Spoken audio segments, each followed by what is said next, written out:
The recent DDoS attack on DNS servers hosted by the management firm DIN have brought back the focus on the challenges of the Internet of Things. This massive DDoS attack was carried out with the help of the IoT devices across the globe that were infected by the Mirai malware.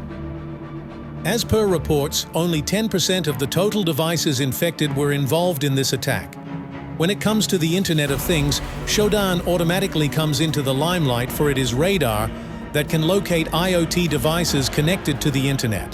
Shodan is a search engine that is specially designed to find the devices connected to the Internet. It is not your typical Google or Bing that will help you with your university assignments. It's an altogether from a different league and for different purpose. Some researchers have described Shodan as a search engine of service banners.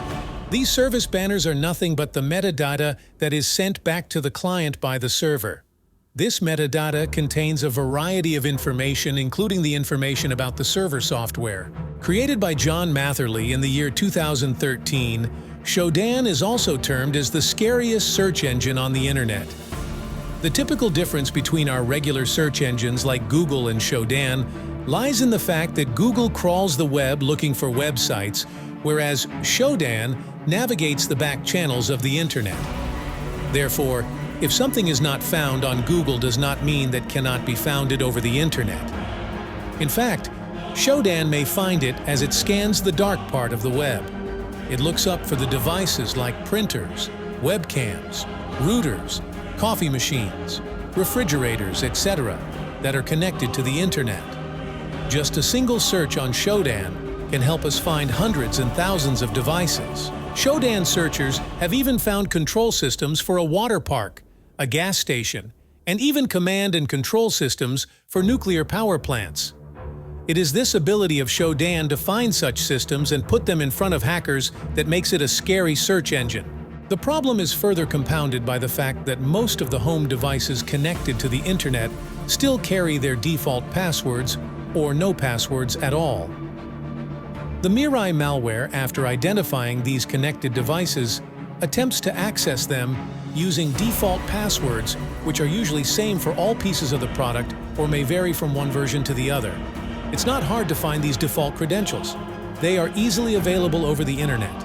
After accessing these devices successfully, the Mirai infects them and converts them into a botnet.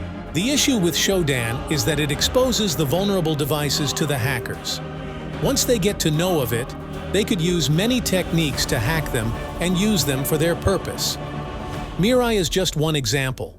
Such an exposure of devices to hackers could potentially jeopardize individual and national security. The command and control system of a nuclear power plant could be hacked by the state or non-state actors to trigger an emergency. A crisis could be sparked out of such act that could have serious consequences, potentially threatening the entire world peace. Similarly, an IoT device at home could also be hacked to intrude into someone's privacy. There are researchers who say hacking of IoT devices could also be used to perform murders and assassinations. Remember when Dick Cheney, the former US Vice President, got the Wi-Fi functionality of his pacemaker disabled? So, the question is that whether Shodan is a scary engine that should be closed. Well, it is very difficult to answer this question. It is agreed by all that Shodan helps criminals to find vulnerable IoT devices. But why are these devices vulnerable, and that too, without any regrets? This is because of poor security standards set by the manufacturers. Moreover, consumers also seem to be less bothered about it, unless they come to know someone is engaging in gluttony on their share of Internet data. Unless the lacunae are fixed by the manufacturers and consumers start following a good cyber hygiene, blaming only Shodan for such risk is merely an act of making a scapegoat out of it.